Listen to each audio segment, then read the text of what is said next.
Welcome back to FM Corner. I'm Danny Koontz, Director of Relationship Management for WCE. Today we're going to continue our discussion from last week on perseverance. Part 2. In our discussion last week, we spoke about perseverance, what it means, what the skill set is, the core values you need, and the 3 items to help you through the process. Today we're going to speak of 3 additional ways to assist in perseverance and accomplishing your goals. How to succeed on the mission. As a facility manager, you're faced with many daunting tasks. The longer your career goes, the more daunting the projects seem to get that get placed on your desk. Many times your first thought is, how do I do that? How can I get that done? It's impossible. That's not true. You have to have the will to win. Planned execution of the process. I know I can get it done. I'm the only one that can get it done. Have that confidence in yourself. And then plan out your strategy. How am I going to go about it? How do I plan for any missteps that happen so I can make sure I'm continuing to move forward toward my goal? Whatever curveballs get thrown your way, you know how to adapt. And it'll drive your success and the appreciation of those people that you work for. Let's talk about 3 additional ways you persevere in your job and your life. Last week we mentioned recall the past. What have you done before that will help you make a good decision this time? We talked about taking small steps, but always making sure we were going forward, and setting a reasonable pace. Give yourself time to be able to complete the job and complete it properly. Completing it's one thing. Completing it properly is just as important. 3 things. Try a new solution. If you get stuck, go out of the box. Try something new. Lean on other people to speak with them about what you possibly could do. But if the road you're going down is not working, think of a different way to get there. Don't just keep going forward when you have figured out that is not going to work. Move, adapt, and then keep moving and go forward. Sometimes you got to think out of the box. Got to try it. You will get it figured out. The second, you got to give things time to work. Don't abandon the first week the plan that you laid out because you've ran into a couple of spots. It's not a big deal. Figure them out. Keep going. Don't abandon your plan like, well, we're never going to get finished, never going to work. You have to adapt. You have to find a way, and then you keep going forward. You could have a really solid plan.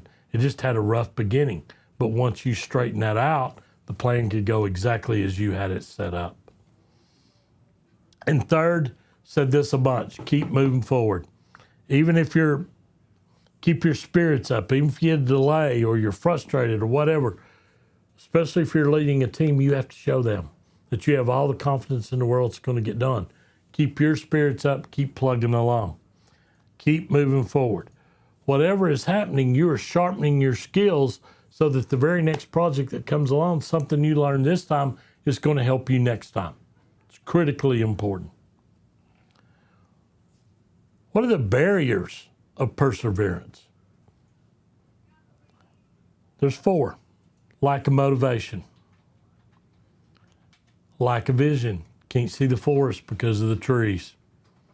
They look at the top of the hill and they don't want to walk all the way to the top.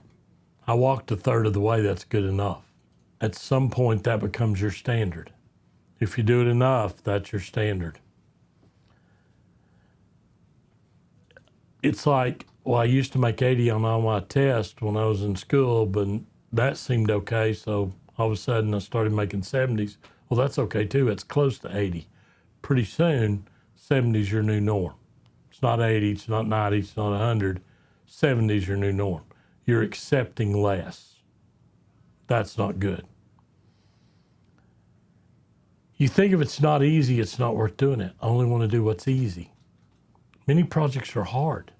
You're probably given many projects to do because someone knows they're difficult and they know that you have the will to work through it and do everything you can. Shortcuts and simple projects are done by everybody, but everybody can't do projects that are hard. There's a reason that project was put on your desk. Now you show the appreciation of being given the opportunity to do it. Third one is people believe success should be an event, not a journey. They want that instant gratification, not working towards something that takes a while where you feel really good at the end. I want that gratitude at once. I want to get it immediately. That isn't how it works. They just want that quick success so I can celebrate it. That's not how many of these projects work. You have to push through to get them done. And the last one is people have a habit of surrendering. The very first bump they hit, they go, well, I can't do it. And they stop. That's the difference. You don't stop, you just find a way around it. Whatever that is, you find a way to go around and keep pushing because you're not going to stop till it's done. Perseverance takes dedication, commitment, confidence, adaptation, the ability to move forward, and a drive for success. You're unflappable to stressful times. You're figuring out you're the calmest voice in the room. You're figuring out how to get it done. You're goal-driven. You want to be successful? Perseverance is a trait that you need. In the facility worlds, it can be a difference maker because you deal with something that you're going to have to persevere through every single day, multiple times a day. It's what makes a good facility manager great. That's it for today. Thank you for listening to this two-parter on perseverance, and look forward to speaking with you again next week on FM Corner.